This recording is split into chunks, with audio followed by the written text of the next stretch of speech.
A big shake-up for earthquake-prone buildings and the regulations that govern them. Nearly 3,000 buildings will be removed from New Zealand's earthquake-prone register under a major government overhaul.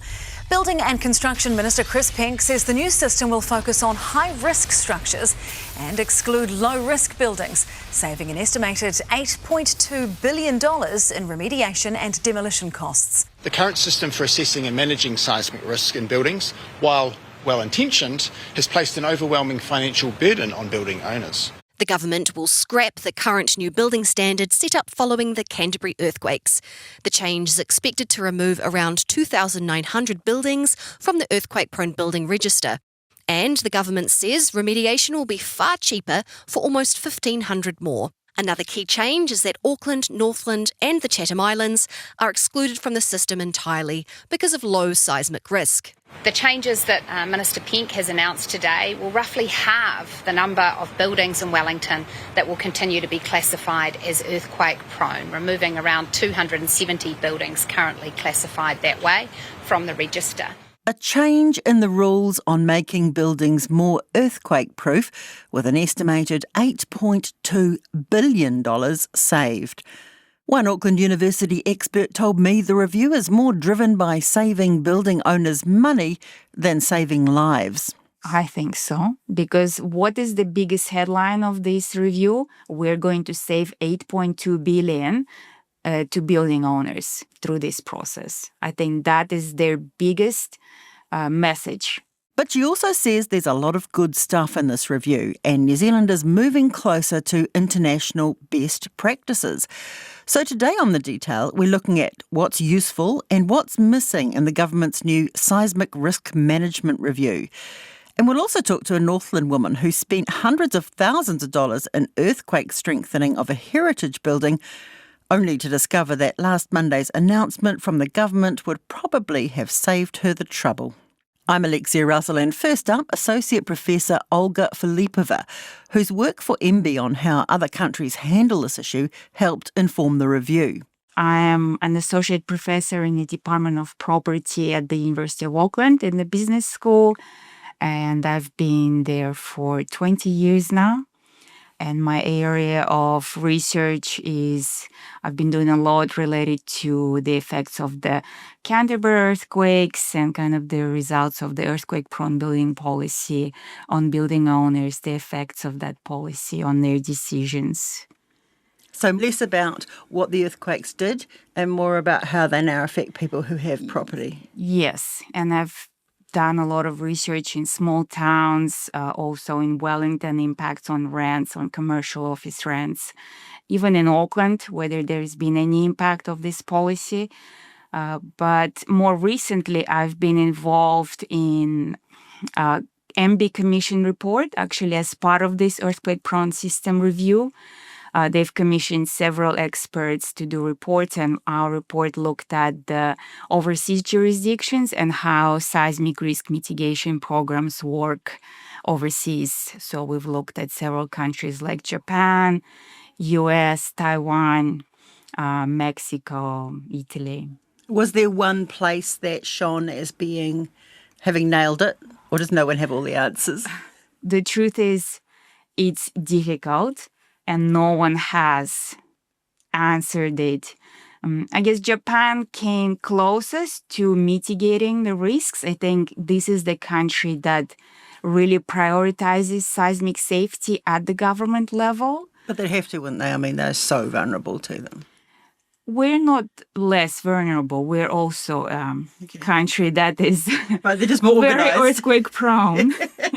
But they do prioritize, and they back it up with a lot of financial incentives for building owners. So they look after public buildings. Of course, that's even not a question to strengthen and make sure they're safe. Private buildings, it's definitely a more hard case, and that's universal across the world. It's hard to mandate retrofit in private buildings. So they actually don't mandate retrofits. They mandate evaluation of buildings, but they provide grants to building owners. So this is not just a loan to retrofit. It's actual kind of free cash to help contribute to the cost of retrofits. And they have a lot of, I guess, public pressure. They publicize the list, and it's just the differences in cultural attitude. I think they take more personal responsibility. That's probably maybe will be difficult to replicate in New Zealand context, but certainly there are lessons we can learn there. Why would it be difficult to replicate? I think we're so... our private property rights are so ingrained in us that for us, if I own property, it's difficult to tell outsiders what to do with it. I want to make my own decisions with it. So I think that's kind of the narrative we're dealing with in New Zealand. A brief history. The 2004 Building Act gave councils a choice. They could be proactive and check for earthquake-prone buildings, or they could wait until a planning application triggered an inspection. Wellington has been identifying risky buildings since 2006, but the rest of the country pretty much took the passive way. Post-Christchurch, the government decided all local authorities would need to be proactive in identifying earthquake-prone buildings. So, earthquake-prone building legislation was introduced in 2017. It covered all sorts of buildings, not just ones considered to be at risk of collapsing or having fallen masonry. And it covered the whole country, not just the shaky parts. There was always going to be a 10-year review, but the government brought it forward a bit. Clearly things weren't working, and I think we went too broad right at the beginning. We just put a blanket mandate across the country, capturing many different building types without really looking what's been happening overseas in countries like the US and specifically in California, in the state of California. They first really went after the most vulnerable buildings, which are the unreinforced masonry buildings, which also quite, prevalent, especially in our small towns. So what do they look like when you're driving down the main street? What does an unenforced masonry building look like?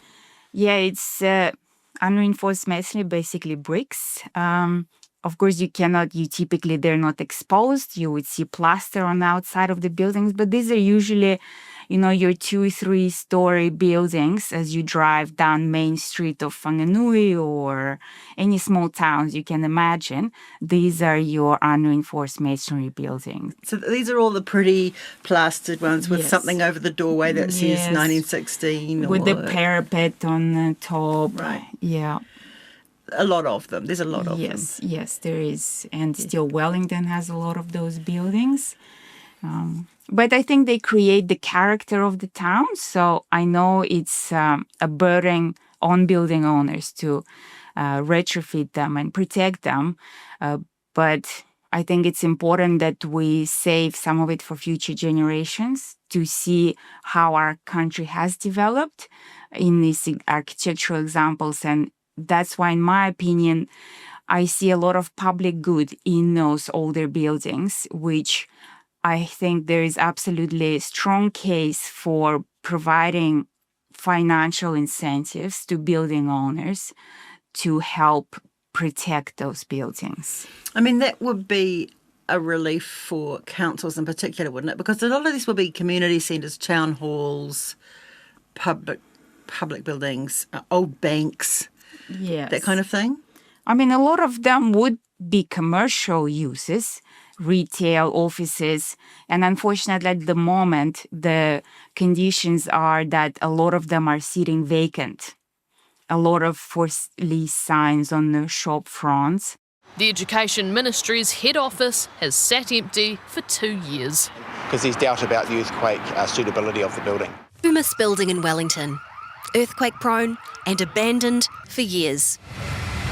Wellington City Council won a legal battle to step in and fix it, but 2 years ago it was destroyed by fire. But I think an opportunity is in converting them to residential uses. And I think that's it has proven that you get a much certain cash flow if you put residential tenants or if you sell that building as an apartment to an owner, occupier, or convert it, maybe even just temporary accommodation, the likes of Airbnb.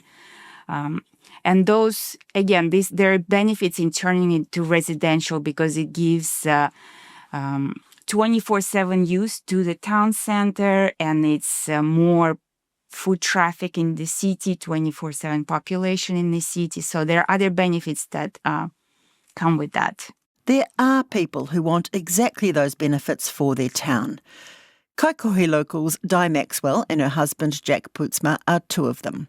They rescued a former bank building and turned it into a restaurant, hotel and backpackers. Here's Di. The building used to be, was purpose-built for the Bank of New Zealand in 1910. There was a lot built around New Zealand around those years, and to a fairly similar format. Beautiful two-storied concrete brick block, walled, and they had a parapet on the top. It was a beautiful building, and Kaikohe Township's only heritage-listed building. What had happened is the Bank of New Zealand had sold it to someone with a tenancy in place. You know, they were renting it back. And this guy bought it thinking, I've got a good secure tenant for a long time. They then pulled out of the lease or didn't sign up to a new lease and left the guy with the building. Unfortunately, just before they'd pulled out, they did an earthquake assessment and costing, which showed it was going to cost in excess of $400,000 to earthquake strengthen it. So it made the building just about worthless. Oh, ouch. I mean, we paid $165,000 for it. Why did you buy it, Di? Well, my husband and I are both from Kaikohe, from Kaikohe and nearby, and that's our hometown. And Kaikohe's had a bad rap for a long time. And we saw this building just sitting empty and nobody wanting to buy it because of the big cost of earthquake strengthening. And we tried to get all sorts of people interested, Heritage New Zealand, the council, the government, all sorts of people. Nobody would touch it. And we were sitting down one day and saying, somebody's got to do it. Otherwise, it's just going to fall into rack and ruin. And Kaikohe's main building, you know, it wouldn't have been good for the town. There's enough buildings with absentee landlords there not being cared for as it is. I feel sorry for the guy that had the building because it just, you know, lost hundreds of thousands of the value of that building from him. As soon as that earthquake report hit. Yeah, absolutely. Mm. There must have been some frustration with that in terms of Northland's not earthquake prone. There was a lot of frustration. I mean, we have had very, very minor earthquakes up near here, but I think we're probably more prone to volcanoes and erupting than earthquakes up here. And it was pretty annoying that they captured Northland in that, you know, overall plan to do earthquake strengthening. But then that's what governments do, don't they? They just, you know, knee-jerk reactions to situations where they just don't think about the unintended consequences of their actions sometimes. So this building was one of those ones caught up in the new legislation with, as you say, unintended consequences. Well, if it had stayed a bank, the rules did say that you had 33 years in which to do the earthquake strengthening. But the bank shifted out, so it had to be repurposed for something else. So as soon as it was repurposed, it triggered the new rules. So that was why it had to be done. It cost all up just on $2 million by the time we'd finished. And how much of that was earthquake strengthening and how much was what you did to the place to change its purpose? The earthquake strengthening came to just over $600,000. Wow. So that blew out even from the time it was discovered that needed to be done? Yeah, absolutely, yeah. And what did you need to do? We had to rip up all the floors upstairs, have big steel rods made that the walls are about 1/2 a metre thick in that building. And we had to have big steel rods made with a plate on the edge to reinforce every joist in that floor back through. Had to get it drilled through the edge of the building to the outside, bolted on, and then covered over again. That was only one bit. We then had to go up into the ceiling and put a huge structure of bond beams that were all laced together to tie the ceiling together. There was a lot of other minor stuff. Well, I wouldn't say minor, but a lot of other stuff as well. But those were the two major things. And I don't imagine there'd be many contractors in Kaikoai versed with the peculiarities of earthquake strengthening. No. So it was a steep learning curve. And our builders that were on the job worked hard with the engineers to get it done and all sorted. I mean, it was a pretty substantial building. It was built with masses of small bricks all interlaced together, and the walls are 1/2 metre thick, and it was reinforced with big railway irons inside as well. I doubt whether it ever would have been a problem anyhow, but because we didn't have the original plans and couldn't prove what was in the walls, we had no evidence that it was going to be safe. And engineers have a lot to answer for too. Engineers are just so nervous about any repercussions back to them that they just over-engineer everything, and they write up the plans to protect themselves to a certain extent.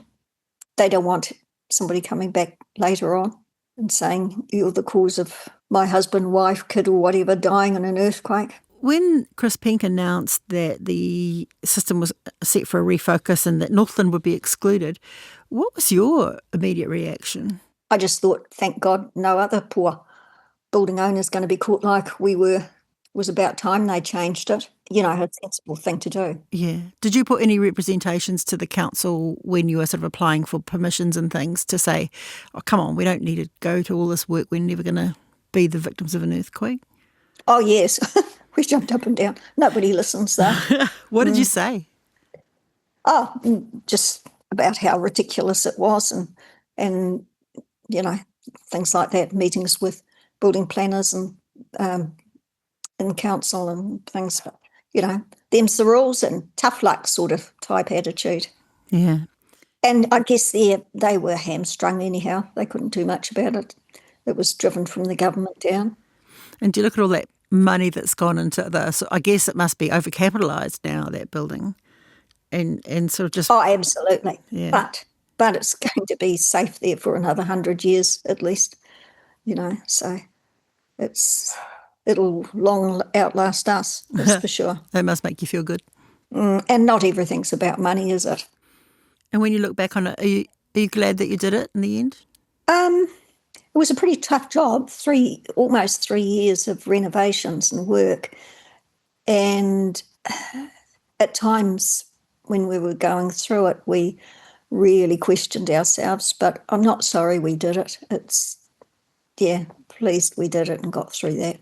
But while other building owners in Auckland and Northland and the Chatham Islands, including cash-strapped councils, might now be off the hook for earthquake strengthening, Olga's not so sure it was a good idea to categorise these areas as low risk. It is a relief on one hand, but I think we made a mistake by calling our low-risk seismic zone as low, kind of sending a signal that the risk is almost doesn't exist, whereas the risk is always there, and really it's just a lower risk rather than just low risk. And so, of course, now we have this perception that, well, the risk is low, so we don't need to do anything.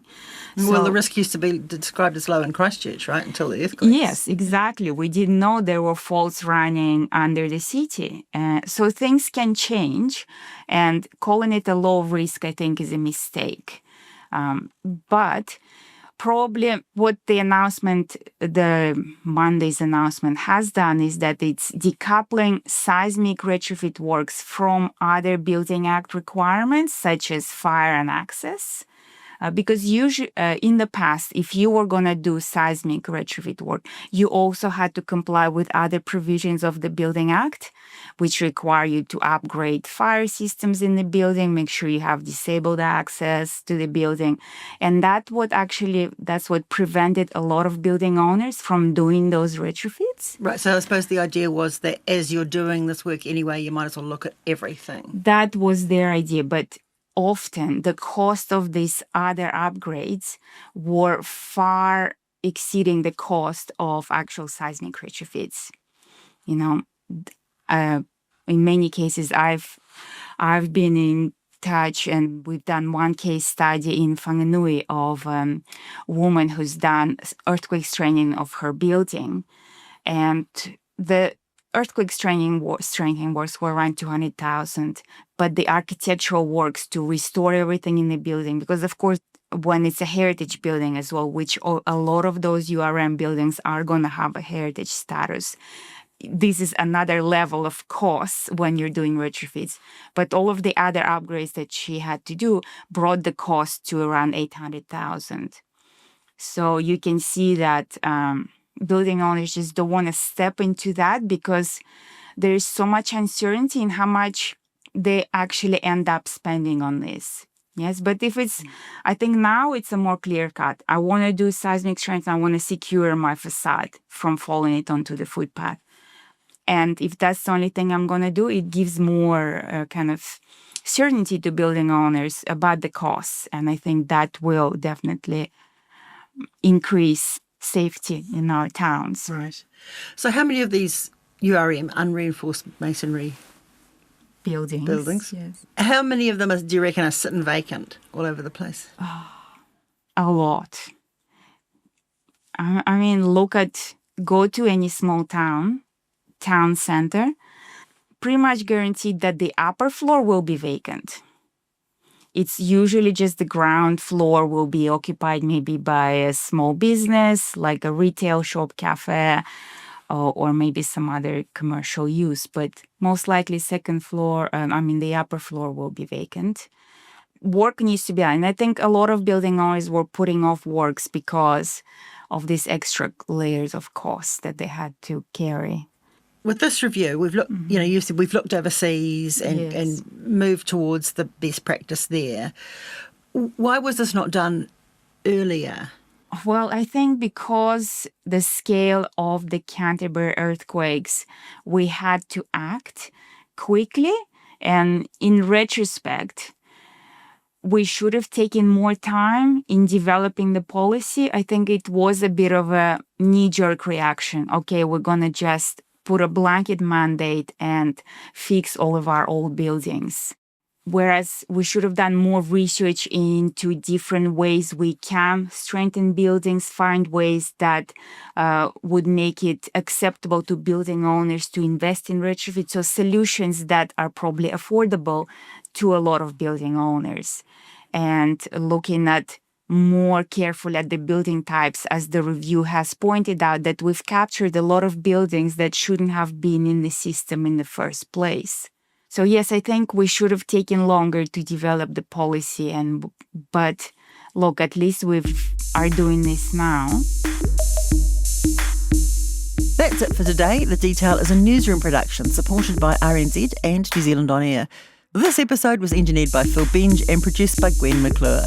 Thanks to Di Maxwell and Olga Filipova. I'm Alexia Russell. Ka kite anō.